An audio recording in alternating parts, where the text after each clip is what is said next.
Oh, okay, great. So excited to be here today. This is a conversation that me and my guests have been trying to schedule for a long time, and I'm so happy that it's finally happening. So today we have really, really sweet and lovely and amazing guest here. Her name is Rose Khun, actually, and I'm just so excited to have you guys listen to her because she's super awesome. Let me tell you a little bit about her, and then I'll give it to you, Rose, to introduce yourself as well. But Rose is a somatic breathwork practitioner and holistic nutritionist. So her personal journey through grief and forgiveness has led her to embrace the transformative power of breathwork and meditation. And she's hopefully going to tell us a little bit more about that today because over here on this podcast on Bold Hearted, we're all about embracing all kinds of healing and self-improvement because why just limit yourself to one? We don't want to only limit ourselves to what we know because there's a realm of things out there that we don't know about, and we're here to learn and become better part about ourselves. So I know Rosie is also passionate about helping others clear mental and physical blockages, connecting with their authentic selves and living with purpose and clarity. During her sessions, she creates a compassionate space for healing and self-discovery. Rose, I'm so excited to have you here today. Welcome. Thank you. Thank you. And it is so nice to, see a familiar face and be on your podcast. Oh my gosh, yeah. So, for those who don't know, I think I actually mentioned this in one of my episodes recently, but Rose was one of the first people I had reached out to when I was going to start Bold Hearted, because I saw she had an established podcast already. Her podcast is called the Rosie Rose Podcast, and she already had an established one. So I had reached out to her, be like, hey, can you give me some learnings or whatever? Um, and when we chatted, and she was kind of like one of the first people who pushed me to be like, just go and start, worry about the technicalities later, as we all kind of get in that mindset of we have to figure all this out before I can go and do the thing. And I think I would have also talked myself out of starting as soon as I did. And if it wasn't for Rose. So that's one of the reasons I'm just so happy to have her on my podcast now. I think I was a go guest on your podcast too. Remember, Rose? Yes, you were. You were. Yeah, in season one. Isn't it? It's crazy how when you start something and you learn as you go, like your new season, it's going to be a little bit different. Yes, I exactly. feel like, Exactly. yeah. No, let's talk about starting something and learning as you go, right? I know there's so many different types of personalities out there, right? I think you and me are very similar in a way that we are like learning by doing type of people, right? Like we are, and that's awesome. But there's a lot of people who are more like, they want to know all the things and then be prepared enough. They want to feel prepared because they have their ducks in a row and before they can start something. Have you ever worked with anyone like that? Have you like seen people like that in your friend circle, in your family circle who are like that, who are kind of putting things off because they're like, well, I don't know everything yet. Yeah. Yeah, that was me. That was me. No way. No way. Yeah, yeah, for so long, I always like, talked about, oh, I want to do a podcast, like I'm going to start. And like a year came by, 2 years came by. And then one day I was just like, what am I waiting for? Like, I'm never going to be ready. I'm never going to be ready. So I just decided one day I was like going on Spotify. Okay, how do I, do this podcasting?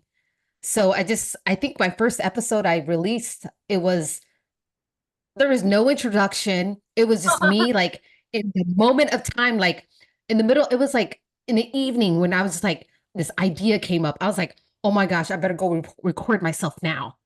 So I went downstairs and just, I think I just recorded on my phone. Hmm. And that was my first episode. And it was nothing, it's not perfect at all, but it was the energy behind the message that I wanted to give out. Yes. And I just made it in that moment there to just say, like, you know what? If I'm gonna wait to be perfect to do something, it's never gonna happen. Because there's always something like, oh, it's not good enough, it's not this, all this doubt. And it just came to one day, just like, fuck it, just do it. Yeah. Like, who's gonna judge you? Who's gonna care? The people are judging you, they probably don't have their own podcasts or whatnot. And the No. people that are trying to help you out, they will give you tips and like, okay, maybe you should do this better, do that, or whatnot. Yeah. But it's just reaching out to the people that are doing it so you can get their advice and tips from them. Yeah. But the best way to learn is just get your foot wet. Just hop in. Yeah, and something that a few things you said are so important. Okay, so I want to rewind there for a second. One of the things you said was that if you keep thinking about it for too long, you're going to talk yourself out of it, right? And Yes. and I think that happens to so many of us. And another thing that you said is very similar to something I was another podcast I was listening to.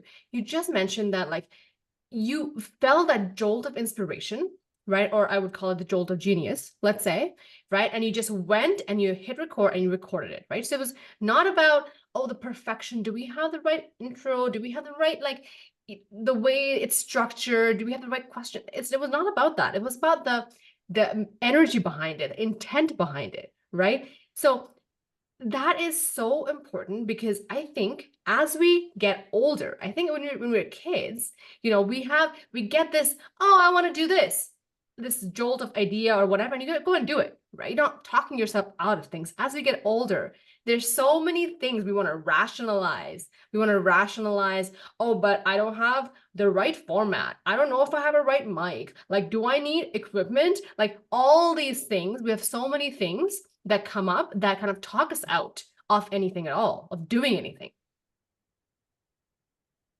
Yeah. And it's very easy to talk yourself out of it. It's easy. It's the easiest thing to do. The easiest thing to do is to not do anything at all, right? Yeah. Yeah. Yeah. And it just comes to like, being okay with not being perfect. Like procrastination, like for me, I had to do 100 videos and post it online when I first started practicing like public speaking. And those 100 videos took me, I think like 6 months. I don't know how long, but it took me a long time. Yeah.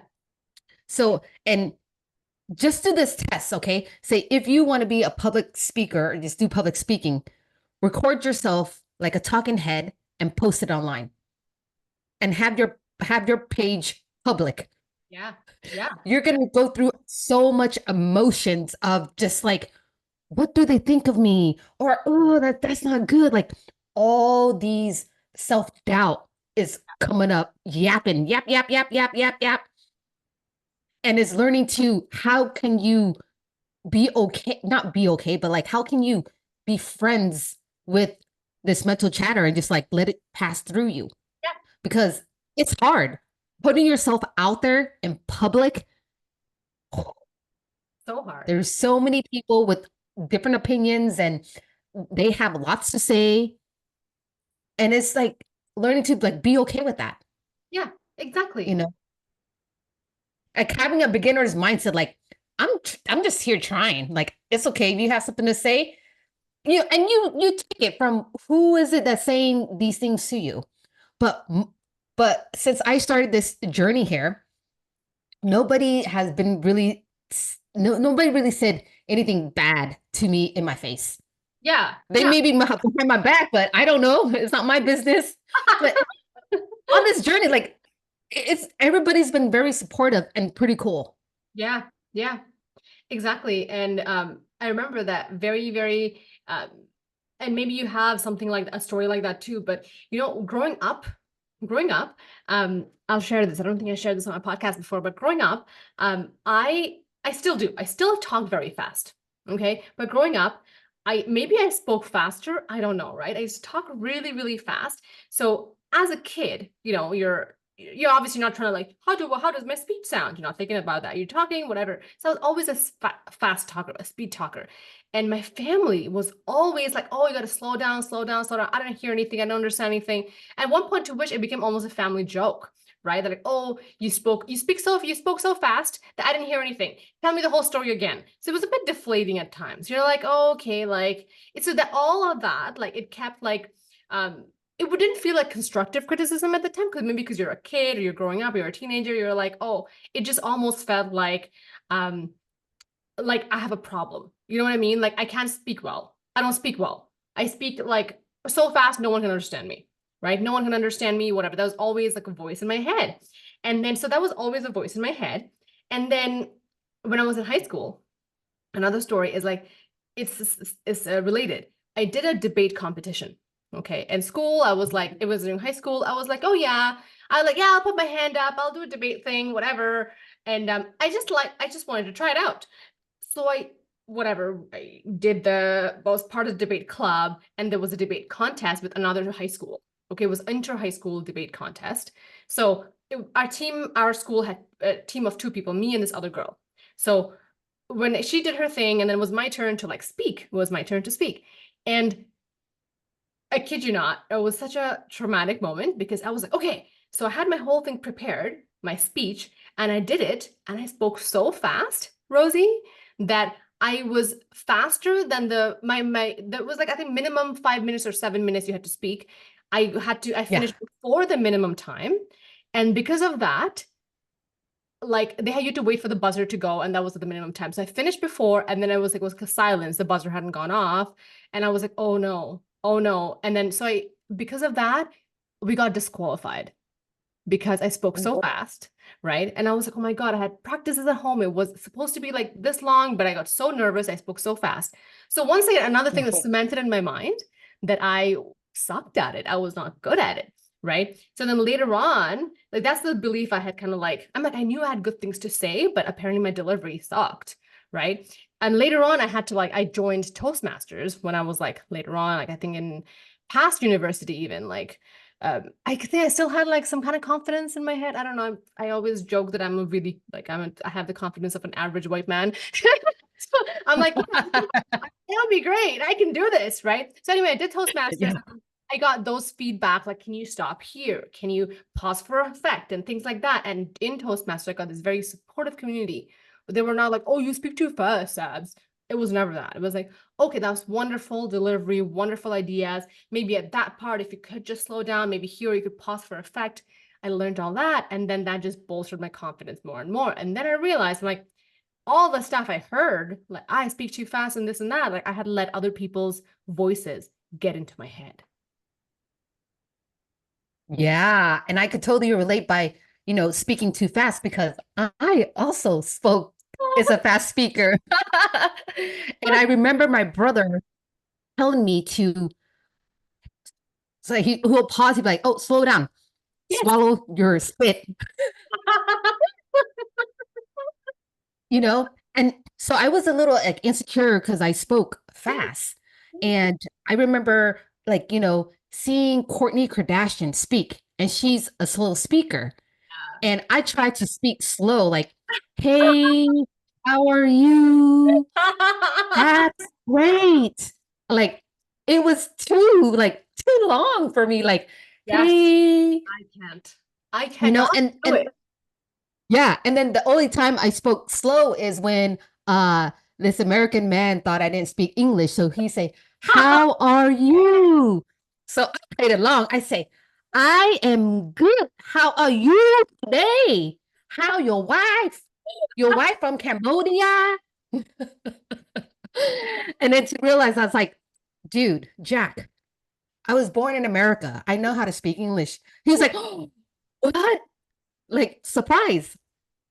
So I play around with people. If they talk slow to me, I just go in this like character and just play, mess with them. It's so funny. Oh my God, it made my day. That's hilarious. Honestly, like I can't with slow speakers. Like when someone speaks really slow to me, because that's just the way they speak. Like I haven't had any Yeah. so far like wonder if I can speak English or not. Maybe I don't know, but there's people who just speak very slow, and I don't think I could have a conversation with Kourtney Kardashian, to be honest. I feel like I'd be like, Yeah. hurry up. What are you getting at? Let's go. Yeah. I feel like I would be Yeah. like So Kardashian. yeah, yeah. And so my question is to you. So since you did Toastmaster and the debate club, has your speaking changed over the years? Absolutely, yeah. So the debate club was a one-off thing. Didn't teach me anything. It just gave me a traumatic core memory, right? But it's good. It gave me that story, right? Like I'm like, oh well, I came like that's where it started. Not started, but that was like almost the lowest point, right? When I was just like, wow, I suck really badly. And then it's like every story has a little hero moment, right? There's a struggle and you get to the point when you're like, well, you realize how bad it is, and then you get better. So that was my low point, the debate club. And then yeah, I think when I did the Toastmasters after that, it was awesome because I started getting better. I started getting, I think like that extra validation from people that like, yeah, you are good. You're okay. You're good. You're fine. And then to the point people were like, I started becoming one of the best speakers in the club. Not because like I changed my way of speaking completely. I think I just slowed down a little bit here and there to like Hmm. get into the Hmm. storytelling groove. Like that was all it was. And I think it was just having people be there and be like, that's awesome, like cheering me on. I think that's what it was that really changed everything for me, rather than getting the only feedback I was getting before was, oh, you're too fast, slow down, stop, start again. That's what it was before. Now it was like, oh, that was wonderful, Sabahat. So it's so interesting how what feedback you get from people, whether it's criticism or applause, it can really change a lot of things for you. Yeah, yeah. Because while you were just telling your story there, is that I did Toastmasters Yeah, for a little bit too. yeah. Not very long. I didn't stay for too long. And then because I was working on my public speaking, Mhm. because I also I had a dream or a goal back then. I'm like, oh, I want to be on TED Talks, like, okay, I'm gonna go and learn public speaking. So I did Toastmasters, and then they had an open mic. So I Mm, was like, oh, dude, they had an open mic, like a comedy class. okay, yeah. So I went to go do the comedy class, and they had like improv and stuff like that. And then the second class that I took with them, they were like, okay, do you have material to go on stage and perform? And I was so nervous. I was like, I want to do this so bad, but I was like, oh, like I never wrote comedy before. I never done open mic before. Like, how is this gonna I didn't know. And what's funny is that the main guy from the Toastmaster that he was had it at his club, he was also in this comedy class with me. Really Yeah. active Um, encouragement, right? So that was encouraging for you. what was that? So that was encouraging for you, seeing the same guy from your Toastmasters club in the comedy club. Did that act as Yeah. inspiration, encouragement? Like you felt like, yeah, I can now go and do this. Yeah, well, I just felt like, oh, know somebody familiar in the same class. Right. Yeah. So they all went and performed their skit and their comedy, their material, and they get feedback from the other comedian guys and then other people there. Okay. And then it was my turn. I was like, oh my gosh, like my nerves, right?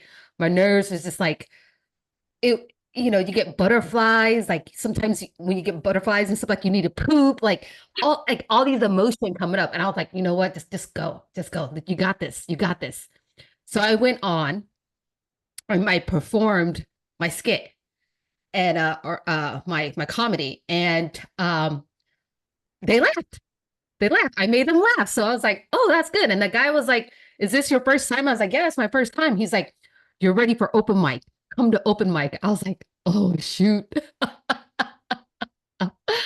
So it took me 4 weeks to build the courage to go to this open mic. And usually the comedy class was like during the daytime, and then open mic is at night. So I went and signed in at 9 p.m. at night because you have to go in the club and then sign your name in. And I didn't perform my material till like 11 something. I got the courage. I went by myself because I didn't want my husband to because I was embarrassed. Like, oh my God, if I fuck up, just let me fuck up by myself. Nobody in this club knows me. So, usually like 10:30, I am out. I am tired. So when it was my turn, they called me at 11, like 2 hours. I waited. I went on stage. I didn't know how to like the mic was like falling down. Like I didn't know how to like because you're supposed to like fix a mic so it's like lowered to you. I did my, I performed my skit. I went too fast. I was so nervous that all the like everything that I did, it went wrong. It went so bad. And I was just at the end of my skit there. Um, lucky it was like kind of loud in the background. So did anybody laugh? I have no idea, but I just know that coming off that stage, I bombed. Like it did not feel good.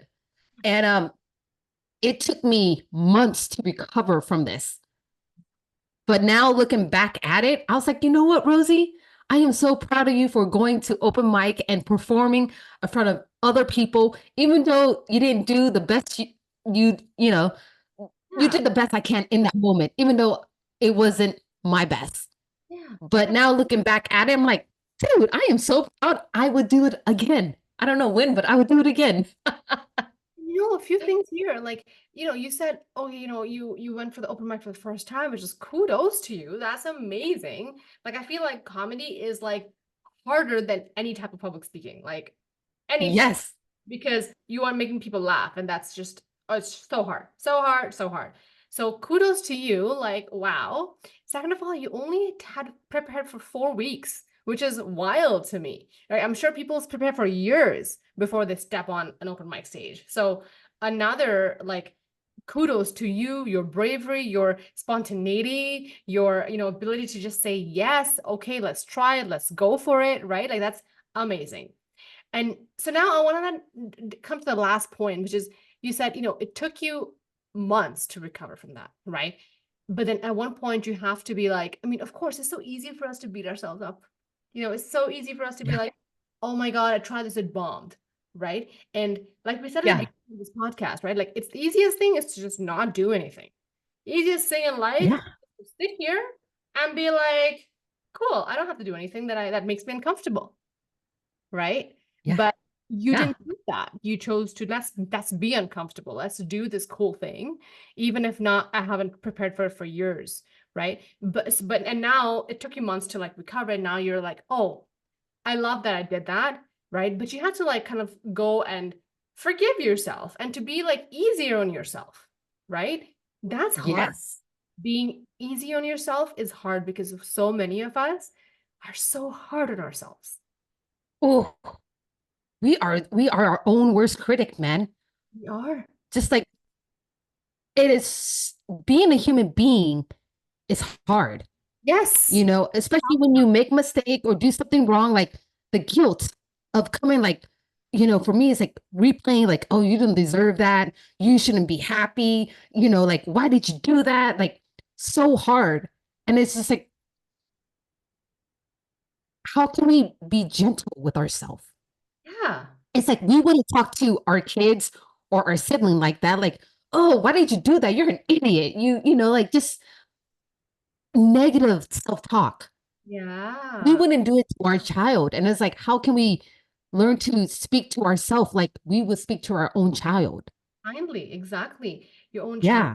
or like another, someone like someone you really love, right? Like I don't have kids, but I have like nieces that I love, right? They're like 3 years old and stuff. Like I love them. Would I ever tell them anything, speak to them harshly if they tried something and it didn't work out? Absolutely not. I would tell them like, oh, doesn't matter how you did great. The fact that you tried, you did amazing. Like, who cares about the results? Like it doesn't even matter. It doesn't even come into the conversation, right? The fact that you tried, the fact that you did something, like that is what's most important. Yes. Yes. And, especially being aware and just being mindful of like your self-talk. Yes. Like for me, it shouldn't took me a couple months for me to recover from this, right? If I had the tools to take care of my own inner self-talk and own worth, I think I would recover faster from it versus beating myself up. Every time that comes up of open mic, I'm just like, I shrink. Yeah.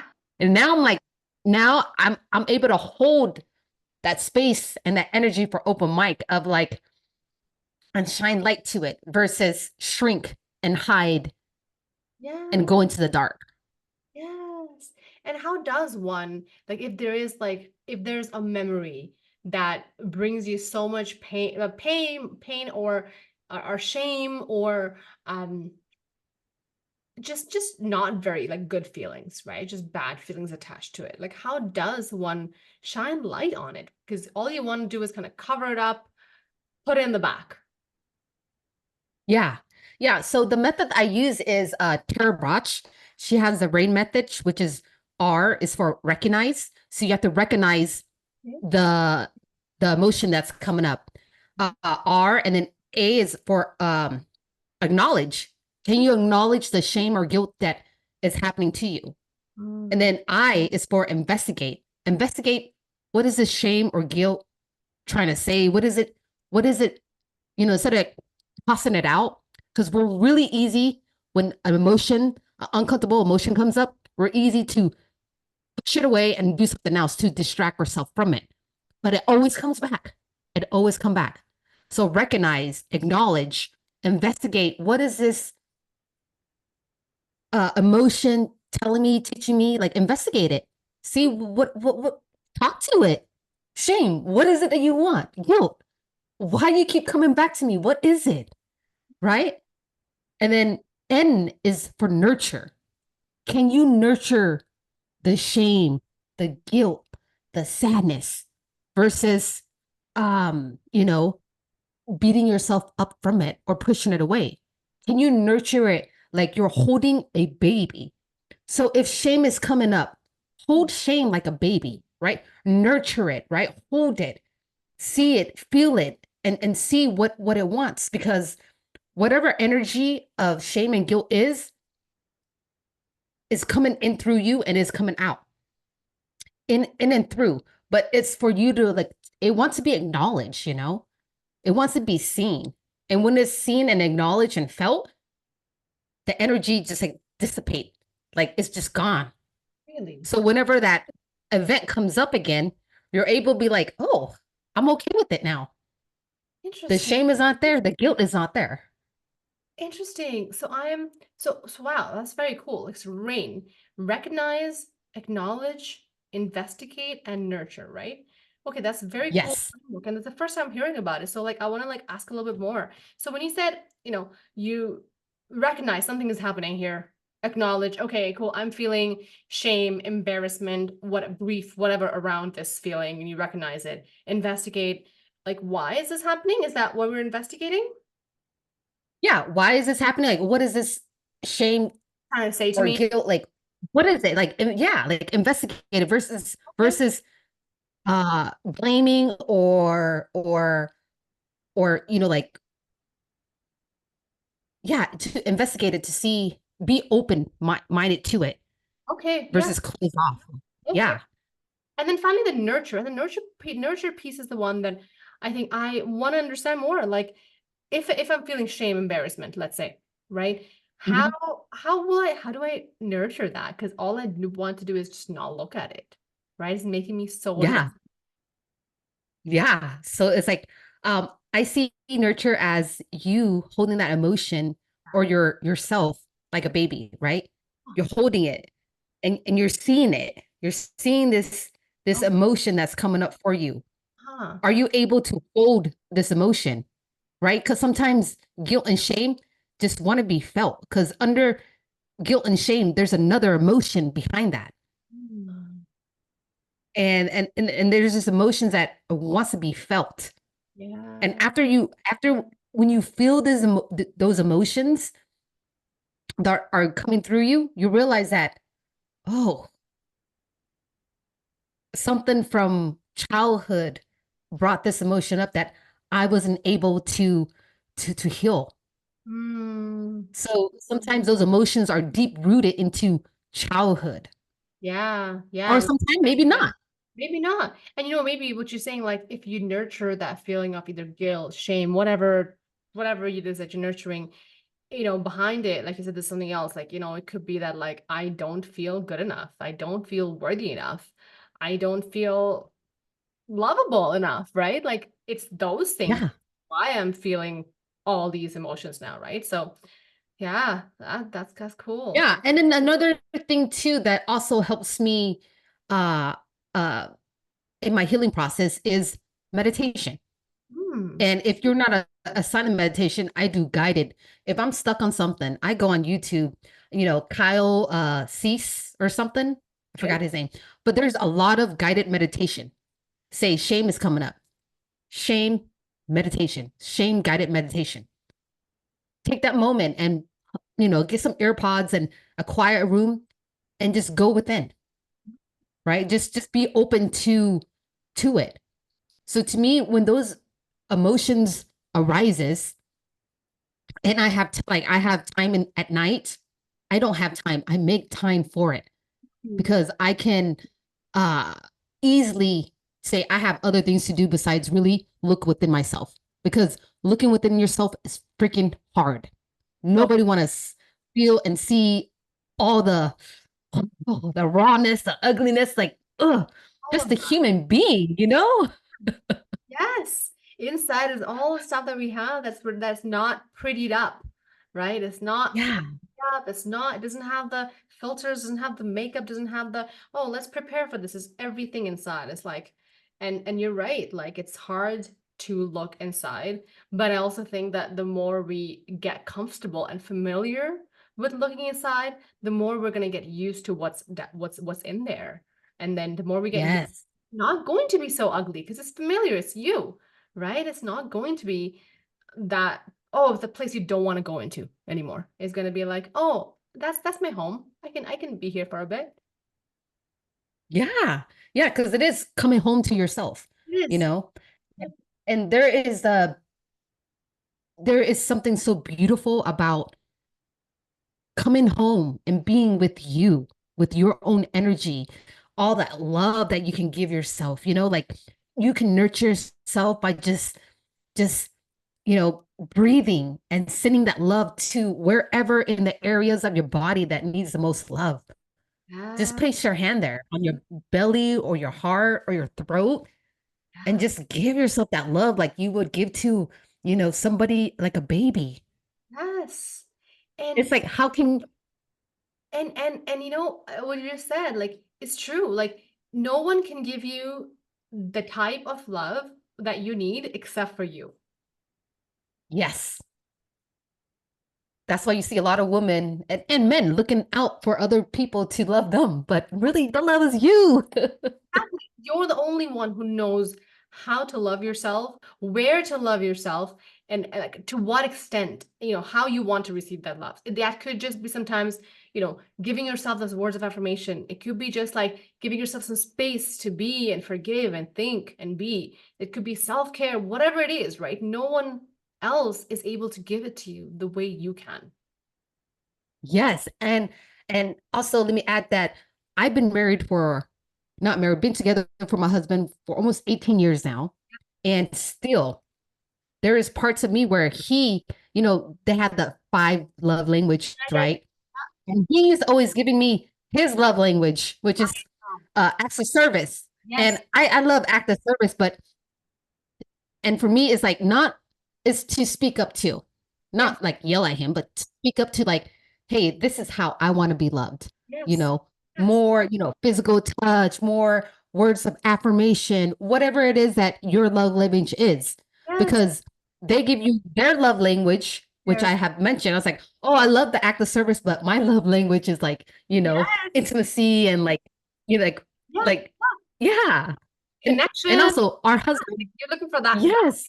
But yeah, I totally, Yeah. yeah, totally relate. And also we had to voice it because they don't know. No, no. They're men, they're not mind readers, a woman, because I've been there where like you expect him to do something like, oh, he should know, he should know. No, you're only disappointing yourself. Exactly. And sometimes like, going back to like giving it to yourself, sometimes we can't wait for someone else to give it to like, oh, but I want it this way. And you're hinging once again how you're gonna feel on somebody else, right? So if we can learn how to address those things as much as possible within ourselves, by ourselves, then that's like, I think what they call self-soothing, right? Self-soothing, self-care, self-love, all of that. Like doing it, giving yourself a lot of it I think is really important. Yeah. Yeah, it Yeah. is so important. That's Yeah, the only love that the love that you're searching for is the love that you have to give to yourself. You have it. you have it. You're the gold. You're Yeah, the gold. I love that. I love that. So, we're gonna start wrapping up soon, but I want to like start with, not start with, but I want to ask you. You're obviously, you're bold, you're brave, you're courageous, and you're also like, know how to go deep within and heal. To you, what does being bold-hearted mean? Oh, that's a great question. I think bold-hearted is you knowing who you are, Hmm. being able to speak your truth, being able to be authentically, I don't know if I'm saying that authentically, being No. authentically you, like speaking up for what you want, like taking those bold action that you know that your future self will thank you for Yes. is stepping into this bold version of yourself that you imagine yourself to be. And if you're not there yet, it's okay. You'll get there. But just taking those bold action and also, coming back to knowing who you are and listening to your heart. Yeah. I think, I think both, yeah, I love that. And I also love your podcast name, Bullhearted Podcast. Yeah, thank you. Like I always end off all my episodes asking my guests what does bold heart mean? And I think all my guests have such great answers. But I love it. Thank you. I love your answer. That knowing who you are, being true to yourself, and just kind of following, like imagining yourself as that bold person and just doing the things that that person would do. Like, love that. Thank you. Now, Yeah. if my listeners want to listen to you as well, where can they find you online, Rose? They can find me at on Spotify, Apple, YouTube, the Rosie Rose podcast, or you can find me on the my IG at the Rosie Rose underscore, and I am there. And whew, I love you guys. I don't. I love it. I love it. And I will absolutely link all those information in the show notes so everyone can find you. But Rose, it was so, so amazing talking to you. I always love our conversations anytime we have them. So I'm just so stoked that Yes. you got you on my podcast and we talked about all the things about, being brave and being bold and doing the things that even scare you, stepping outside of your comfort zone, how to heal yourself, how to love yourself, how to be okay with all the things that's happening inside our minds, our hearts, because like you said, being a human is hard, it's messy, but we're here and let's make the most of it. So thank you so Yeah. much for being here. I Yeah. love Thank you, Sab.